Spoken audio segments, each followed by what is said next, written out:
প্রিয় দর্শক, আশা করি ভালোই আছেন। যে যেখান থেকে দেখছেন সকলকে জানাই অভিনন্দন। আজকে আমি আপনাদের জন্য নিয়ে আসলাম একটি নতুন একটা ভিডিও। এই ভিডিওতে দেখাবো কীভাবে ছাদের মধ্যে আপনারা খুব সহজেই লেবুর চারা চাষ করবেন, ভালো ফলন ঘটাবেন। দেখতে পাচ্ছেন আমি একটি ড্রামের মধ্যে আমি চারাটি লাগিয়েছি।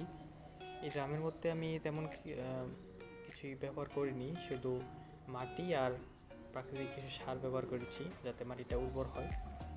এরপর চারাটি রোপণ করেছি। দেখতে পাচ্ছেন যে চারার মধ্যে ফুল ধরেছে।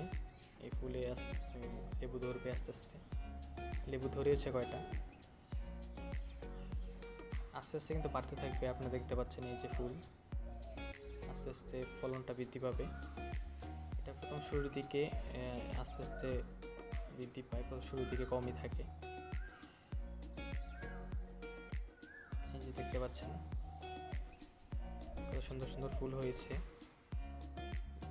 লেবু গাছের ফুল আমার অনেক পছন্দ ছোটবেলা থেকেই। এই যে আপনারা দেখতে পাচ্ছেন এই লেবু গাছের মধ্যে যেই ফুলগুলো ধরেছে, এই ফুলের মধ্যে আস্তে আস্তে লেবু হবে। তো লেবু বৃদ্ধি করার জন্য আপনারা কী করবেন, সেটা হচ্ছে একটি কাজ করবেন। লেবুর গোড়ার মধ্যে দেখবেন যে আগাছাগুলি হয়, সে আগাছাগুলি দ্রুত তুলে ফেলান। আমার ড্রামের মধ্যে হয়েছে, আমি এখনো তুলিনি। এই জন্য অনেকটা পুষ্টিহীনতায় ভুগছে। মাটিটা উর্বর হওয়ার জন্য আরও কিছু উপাদান দিতে হবে মাটিতে। এরপর পানি দিতে হবে নিয়মিত, যাতে করে। তো আজকের ভিডিওটি এতটুকুই ছিল, আশা করি বুঝতে পেরেছেন।